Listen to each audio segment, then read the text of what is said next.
My name is Thomas McKenna, and I'm writing this story in January 2025 from my ranch in the Arizona Territory near the Mexican border. I'm 52 years old, weathered by decades under the desert sun, and I've been alone on this land for more years than I care to count.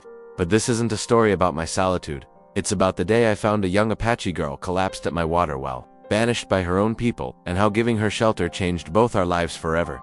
It was March 15th, 1885. When I first saw her, the morning had started like any other in my 15 years of ranching this harsh but beautiful land. I awoke before dawn, as was my habit, and stepped out onto the wooden porch of my modest adobe house. The desert stretched endlessly in all directions, painted in shades of gold and purple by the rising sun. My cattle, about 200 head of hardy longhorns, were already stirring in the distance, and I could hear the familiar sound of my horse, Thunder, nickering softly in the corral.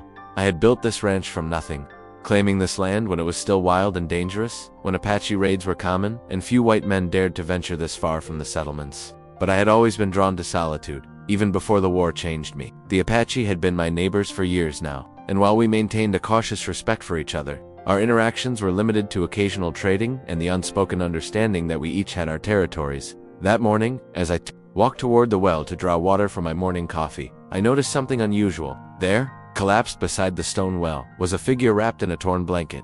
At first, I thought it might be a wounded animal, but as I approached cautiously, my hand instinctively moving to the Colt .45 at my hip, I realized it was a person, a young woman. By the look of her slight frame, she was unconscious, her breathing shallow and labored. Her long black hair was matted with dust and blood, and her clothes, traditional Apache dress made of deerskin and decorated with intricate beadwork, were torn and stained. She couldn't have been more than 18 or 19 years old, and even in her unconscious state, I could see the proud bone structure that marked her as Apache. My first instinct was caution. Finding an Apache on my land, especially one in this condition, could mean trouble. It could be a trap, or her presence here might bring her people looking for her. But as I knelt beside her, I saw the extent of her injuries. Her left arm was clearly broken, hanging at an unnatural angle, and there were cuts and bruises covering her exposed skin. More troubling still, I could see the marks of rope burns on her wrists and ankles. She had been bound, beaten, and left to die. Whatever had happened to her, she was no threat to me now. She was barely clinging to life,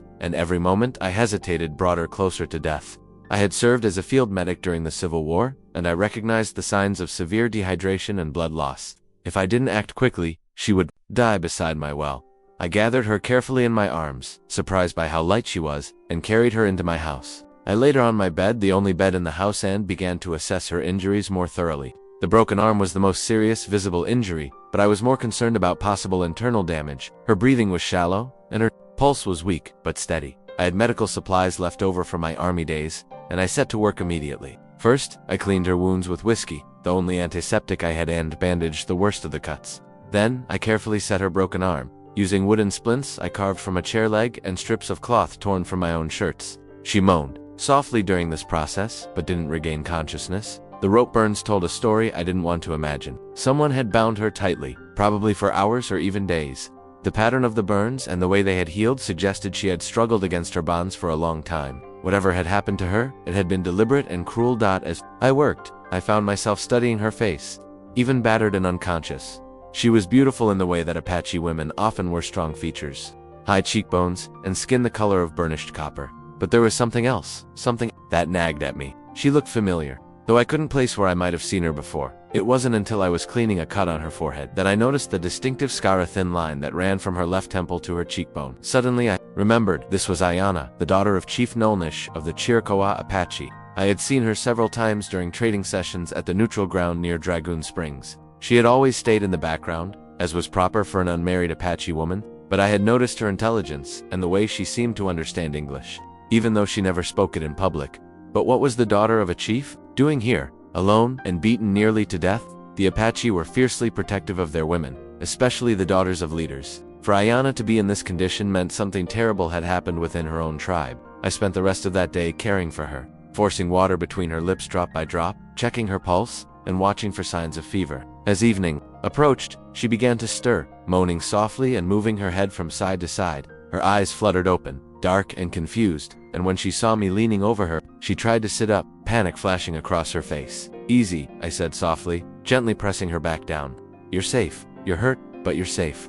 She stared at me with wide, frightened eyes, and I could see her trying to process where she was and what had happened. She spoke rapidly in Apache, words I couldn't understand, but her tone was desperate, pleading. I don't understand, I said, keeping my voice calm and gentle. Do you speak English? I know you understand it. She stopped speaking and looked at me with surprise. After a moment, she nodded slightly. Good, I continued. My name is Thomas McKenna. This is my ranch. I found you by my well this morning. You were unconscious and badly hurt. I've treated your injuries as best I can, but you need rest and time to heal. She tried to speak, but her voice was barely a whisper. I brought her a cup of water, supporting her head as she drank. The water seemed to help, and when she spoke again, her voice was clearer, though still weak. Why? She asked, the single word carrying a weight of confusion and suspicion. Why? What? Why? Help me. I am Apache. You are white man. We are enemies. I considered her question carefully. It was true that there was no love lost between most white settlers and the Apache. The wars had been brutal on both sides, and trust was rare. But I had never seen the Apache as my enemies, just as neighbors with whom I shared this harsh land. We don't have to be enemies, I said finally, and you were dying. I couldn't just leave you there. She studied my face for a long moment, as if trying to determine whether I was telling the truth. Finally, she nodded slightly. I am Aiyana, she said, daughter of Chief Naalnish. I know who you are. I've seen you at the trading posts. What happened to you? How did you come to be at my well? Her face darkened, and I saw pain flash in her eyes. Not physical pain, but something deeper. She turned her head away from me, staring at the wall. I am banished, she said quietly, cast out. I can never return to my people. Banished. Why? She was quiet for so long that I thought she might not answer. When she finally spoke, her voice was filled with shame and anger. I refused to marry the man my father chose. He was old, cruel. He already had 3 wives, and he beat them. I said I would rather die than be his 4th wife. My father said I was disobedient, that I brought shame to our family. The tribal council agreed. They said I was no longer Apache. I felt a surge of anger at the injustice of it. To be cast out from your people, your family, everything you had ever known, simply for refusing to marry a man you feared. It was a cruelty I could barely comprehend. The rope burns, I said softly. They tied you up. She nodded, tears beginning to flow down her cheeks. They bound me and left me in the desert to die. They said if I would not be an obedient Apache woman, then I would be no woman at all. They said the desert spirits would decide my fate, but you survived. I freed myself after 2 days. I walked for 3 more days without water, following the stars.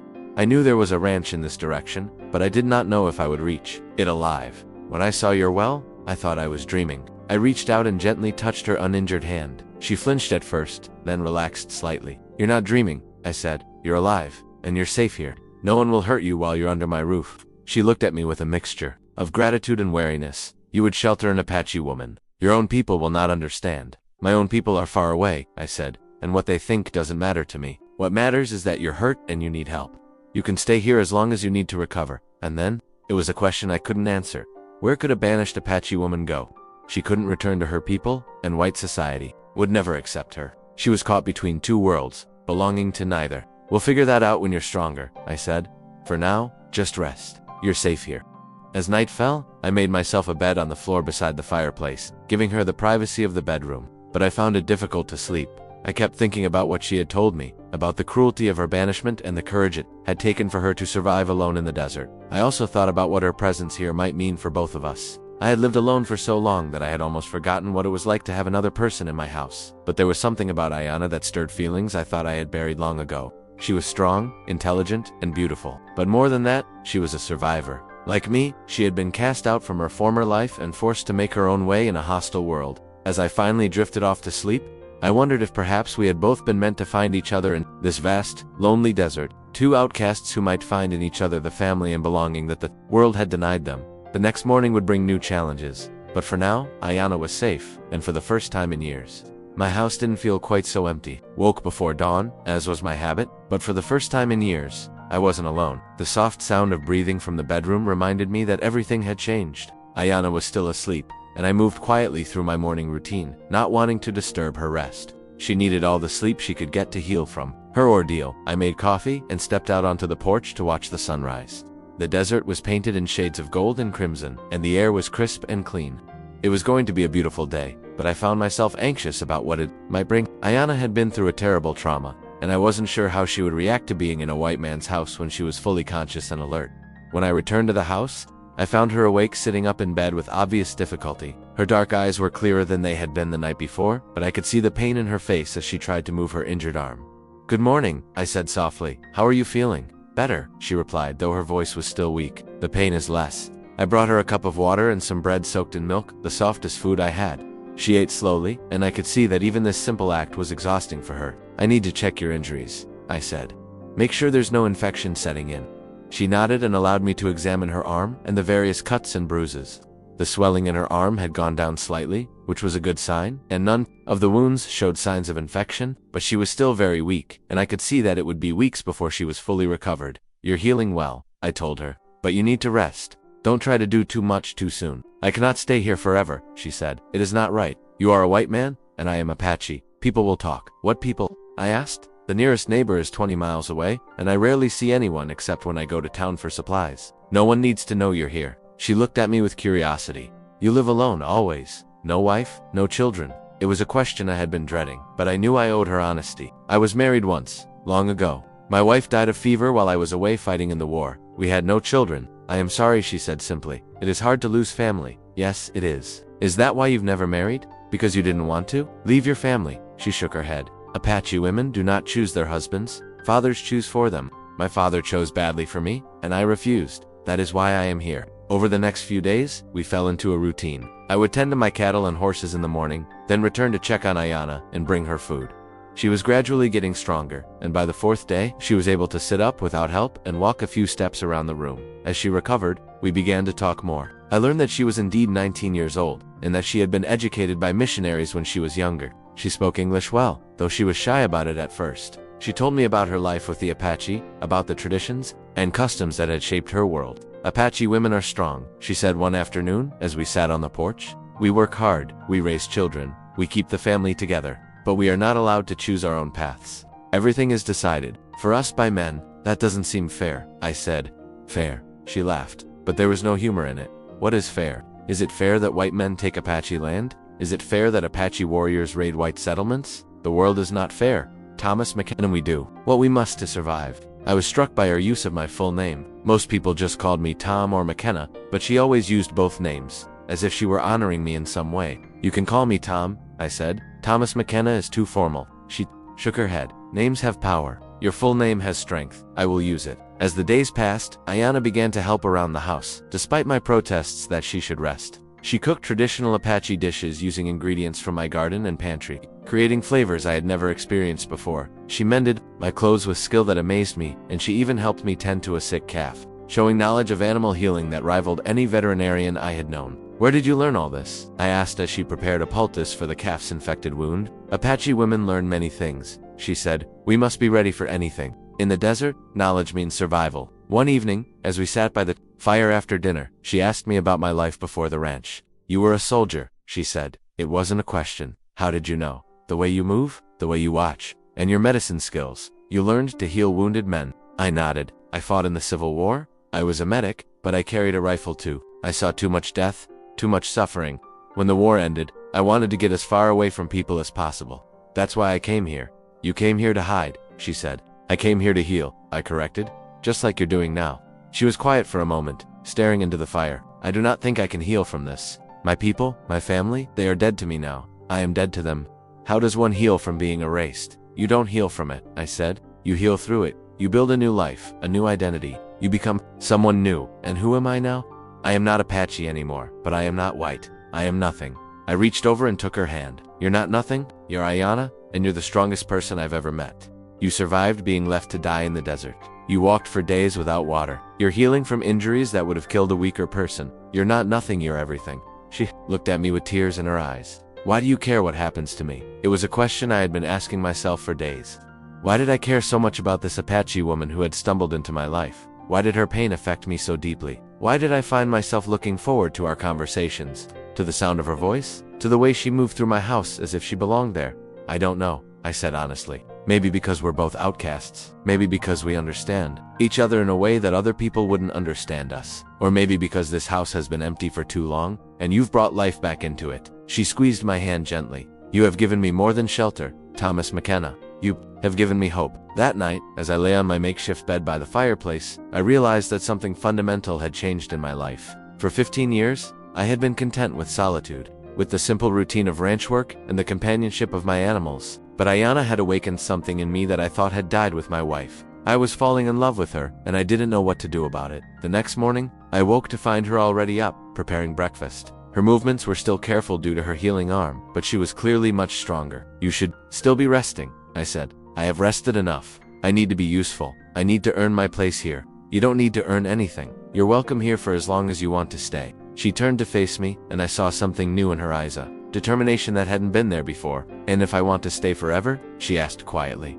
The question hung in the air between us, loaded with possibilities and implications. I knew that if she stayed, if we built a life together, it would be scandalous by the standards of both our peoples. A white rancher and an Apache woman, it was almost unthinkable. But as I looked at her, standing in my kitchen with the morning light streaming through the window, I realized that I didn't care what anyone else thought. She had brought warmth and life back into my world, and the thought of her leaving filled me with dread. "Then you stay forever," I said simply. She smiled, the first real smile I had seen from her, and in that moment, I knew that my life as a lonely rancher was over. Whatever came next, we would face it together. 3 weeks had passed since I found Aiyana at my well, and the transformation in both of us was remarkable. Her physical wounds had healed well, the broken arm was mending properly, and the cuts and bruises had faded to mere shadows. But more importantly, the haunted look in her eyes had been replaced by something I could only describe as hope. As for me, I felt like a man awakening from a long sleep. The ranch that had been my refuge from the world had become something entirely different, a home. Aiyana moved through the house and around the property with a grace that made everything seem more alive, more purposeful. On this particular morning, I was mending a fence when I saw a dust cloud approaching from the east. My hand instinctively moved to my rifle, a habit born from years of living on the frontier. As the riders drew closer, I could see there were 3 of them, and they were Apache. I called out to Aiyana, who was hanging laundry behind the house. She came running, and when she saw the approaching riders, her face went pale. "It is my brother," she said, her voice tight with fear. "Naalnish has sent him." The riders stopped about 50 yards from the house, close enough to talk, but far enough to retreat quickly if needed. I recognized the lead rider as Kia, Aiyana's older brother. He was a warrior in his prime, with the proud bearing of Apache nobility. The 2 men with him were also warriors, their faces painted for war. Kia called out an Apache, his voice carrying across the desert air. Aiyana stepped forward, her chin raised defiantly, and responded in the same language. The conversation was rapid and heated, and though I couldn't understand the words, I could hear the anger and pain in both their voices. Finally, Kia switched to English, clearly intending for me to understand. "My sister brings shame to our family," he said, his eyes fixed on Aiyana. "She lives with a white man like a common whore. She dishonors the memory of our mother." I felt anger surge through me, and I stepped forward, my hand on my rifle. "You watch your tongue when you speak about her. She's done nothing wrong." Kia's eyes shifted to me, and I saw the hatred there. "White man, you have stolen what does not belong to you," returned my sister, "and we will let you live." "I haven't stolen anything," I replied calmly. "Your people cast her out to die. I gave her shelter when she needed it. She's free to go if she chooses, but I won't let you take her by force." Aiyana stepped between us, speaking rapidly in Apache to her brother. I could see tears streaming down her face, but her voice was strong and unwavering. Whatever she was saying, it was clearly not what Kia wanted to hear. He responded with what sounded like a curse, then turned his attention back to me. "You do not understand Apache ways. White man, a woman belongs to her family, to her tribe. She cannot choose to live with an enemy." "I'm not her enemy," I said, "and she's not property to be owned by anyone. She is my sister," Kia shouted, his composure finally cracking. "She is the daughter of a chief. She cannot live like this." Aiyana spoke again, this time in English so that I could understand. "I am no longer your sister Kia. I am no longer the daughter of a chief. You made that choice when you left me to die in the desert. I am dead to you. Remember, dead people cannot bring shame to the living." The pain in Kia's face was evident, and for a moment, I saw not a fierce Apache warrior, but a brother who had lost his sister. But the moment passed, and his expression hardened again. "If you will not return willingly, then you are truly dead. To us," he said. "But know this, white man, if you harm her, if you treat her badly, I will return with 100 warriors and burn your ranch to the ground." "I would never harm her," I said. "She's under my protection now." Kia stared at me for a long moment, as if trying to judge the truth of my words. Finally, he nodded slightly. "See that you remember that," he said. Then he turned to Aiyana one last time. "Goodbye, Stan. May the spirits watch over you, since your family cannot."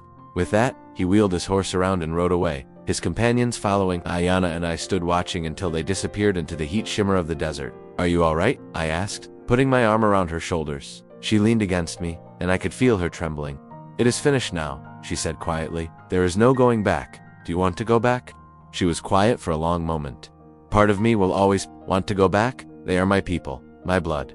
but they chose to cast me out, and I choose to stay cast out. I choose to be here, with you. That evening, as we sat on the porch watching the sunset, Aiyana brought up something that had been on both our minds. Thomas McKenna, she said, what are we to each other? It was a question that deserved an honest answer. I don't know what to call it, I said. I only know that I care about you more than I've cared about anyone in a very long time. I know that this house feels empty when you're not in it, and I know that I want you to stay, and I want to stay, she said. But what will people say? What will they think when they see an Apache woman living with a white rancher? I don't care what they think, I said, but I care what you think. I care about your happiness, your safety, your future. She turned to face me, and in the fading light, her eyes were luminous. In Apache tradition, when a man and woman choose to be together, they simply declare it to be so. There is no ceremony, no priest, no papers. They simply say, we are married, and they are. My heart began to race. Is that what you want? To be married? I want to belong somewhere, she said. I want to belong to someone who will never cast me out, never abandon me, never leave me to die in the desert.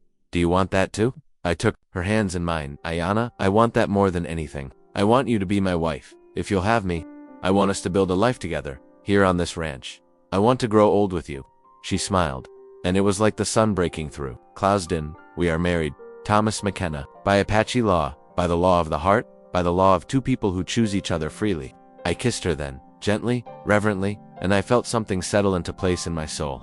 This was right. This was what I had been searching for without knowing it. The next few months passed in a blur of happiness. Aiyana threw herself into ranch life with enthusiasm, learning to ride my horses, helping with the cattle, and transforming the house into a real home. She planted a garden with vegetables and herbs, both familiar ones and Apache plants she had gathered from the desert. She decorated the walls with beautiful weavings and pottery she made herself. We were visited occasionally by other ranchers and townspeople, and their reactions to Aiyana were mixed. Some were openly hostile, muttering about Indian lovers and savage squaws. Others were merely curious, having never seen an Apache woman up close. But a few, particularly the older women who had lived through the hardships of frontier life, recognized strength and dignity when they saw it and treated Aiyana with respect. One day in late summer, Dr. Harrison, the circuit doctor who served the scattered ranches in our area, stopped by to check on a sick horse. He was a gruff but kind man who had seen everything the frontier had to offer. So this is the Apache woman I've been hearing about, he said, looking Aiyana up and down appraisingly. You're the one who's got all the church ladies in town talking. I hope they are not saying bad things, Aiyana replied with dignity. Dr. Harrison chuckled. Oh, they're saying plenty of bad things, but they're also saying you're the best thing that ever happened to old Tom here. And looking at him, I'd say they're right. Haven't seen him this happy in all the years I've known him. As autumn approached, Aiyana began to show signs of pregnancy. We were both overjoyed at the prospect of starting a family, but we also knew it would bring new challenges. A child of mixed Apache and white heritage would face difficulties in both worlds. Our child will be strong, Aiyana said one evening as we sat by the fire, her hand resting on her still flat belly. Strong like the desert plants that grow in harsh soil. Strong like us. Yes, I agreed, and loved. Our child will be loved. One morning in October, as I was preparing to ride out to check on the cattle, I saw another dust cloud approaching. This time, it was a single rider, and as he drew closer, I recognized him as Jim Crawford, a rancher from about 30 miles east. Tom, he called out as he dismounted. I've got news. There's been a big Apache raid down near Tucson. The army's mobilizing, and they're asking all the ranchers to be on alert. They think some of the war parties might be heading this way. I felt a chill run down my spine. Apache raids had been rare in recent years, but when they happened, they were devastating. Any idea which band? I asked. Word is, it's Geronimo's people, but there might be others with them. Tom, I've got to ask what about your woman? Is she going to be a problem if her people come through here? I felt anger flare in my chest. Aiyana is my wife. Jim, she's not my woman, and she's not a problem. She's as loyal to this ranch as I am. Jim held up his hands. I didn't mean any offense, Tom. I'm just worried about all of us. These are dangerous times. After Jim left, I found Aiyana in the garden, tending to her plants. I told her about the raid and the army's warning. Are you afraid? I asked. She was quiet for a moment, then shook her head. I am not afraid of Apache raiders. I am afraid of what white soldiers might do if they find an Apache woman living on a white man's ranch. It was a fear I shared but hadn't wanted to voice. In times of war, people looked for enemies everywhere, and Aiyana's presence here could be seen as suspicious. We'll face whatever comes, I said. Together? She smiled and took my hand. Together, she agreed. That night, as we lay in bed listening to the coyotes howl in the distance, I thought about how much my life had changed. A year ago, I had been a lonely man, content with solitude and routine. Now I was a husband, soon to be a father, with a woman I loved more than life itself. Thomas McKenna, Aiyana whispered in the darkness. Do you ever regret finding me at your well? Never, I said, pulling her closer. Finding you was the best thing that ever happened to me, even though it has brought complications, even though people disapprove. Especially because of that, I said. The best things in life are worth fighting for. As I drifted off to sleep, I thought about the future we were building together. There would be challenges ahead: the baby, the ongoing tensions between whites and Apaches, the judgment of society. But we would face them together. This Apache woman who had been cast out by her people, and this lonely rancher who had found love in the most unexpected place. We had given each other shelter not just from the elements, but from the loneliness and pain of our past lives. And in that shelter, we had found something precious and rare, a love that transcended the boundaries of race and culture, a love that had transformed two broken souls into something whole and beautiful. The desert wind whispered through the cottonwoods, outside our window, carrying with it the promise of tomorrow. And for the first time in my life, I was eager to see what that tomorrow would bring.